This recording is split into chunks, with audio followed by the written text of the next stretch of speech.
مغلولۃ الی عنقک، آپ کا ہاتھ یہاں تک پھنسا ہوا ہے. یہ کیا عجیب سی. اور دوسری ہے اور اس طرح نہ ہو جانا کہ دونوں ہاتھ کھلے ہو کے چل رہے ہو ایسے. تب سطح کل البسط، جتنے ہاتھ پھیلا سکتے ہو اتنے پھیلا لو. یہ تعبیر ہے.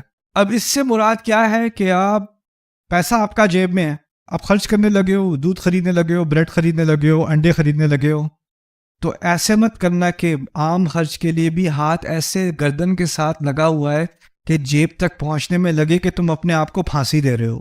ایسے مت کر دینا کہ عام خرچوں کے لیے بھی تمہیں لگے کہ تمہیں کوئی موت دے رہا ہے. مجھے کچھ لوگوں کے بارے میں پتہ نہیں، یہاں پہ بھی ایسا ہوتا تھا، مجھے پتہ نہیں تھا. مجھے ایک کپل ملا، بیگم شکایت کر رہی تھی اپنے شوہر کی، کہتی ہیں میری بھی جاب ہے، ان کی بھی جاب ہے، جب بھی ہم کسی ریسٹورینٹ میں جاتے ہیں تو وہ صرف اپنے آرڈر کا پے کرتے ہیں. انا للہ و انا الیہ راجعون.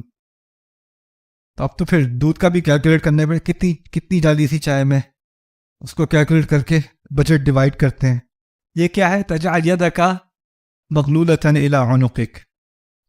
دوسری اس کی الٹی تعبیر کیا ہے؟ لا تبسطها کل البسط. آپ اگر کسی دکان میں جاؤ، آئلز ہوتی ہے نا گروسری اسٹور کے اندر، اس میں ایسے ہاتھ کھول کے چلو، کیا ہوگا؟ جس چیز کو ہاتھ لگے وہ کارٹ میں گر رہی ہے آپ کے، ہے نا. کہنے کا مقصد یہ ہے کہ اگر آپ ہاتھ کھول کے چلو گے نا، ایسی چیزوں کو چھوؤ گے جس کو آپ کے چھونے کا کوئی بزنس نہیں تھا.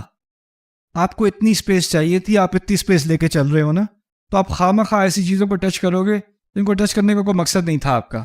جب کس طرح کھول کے کرو گے تو اس طرح خرچ ایسا، اور ایسی چیزوں پہ جس کی کوئی ضرورت نہیں تھی، جس کا کوئی مقصد نہیں تھا. لا تبسطها کل البسط. اور تو اسی طرح اس تعبیر کے ذریعے اللہ تعالیٰ نے کنجوسی اور فضول خرچی دونوں کے بارے میں ایک تصویر کھینچ دی.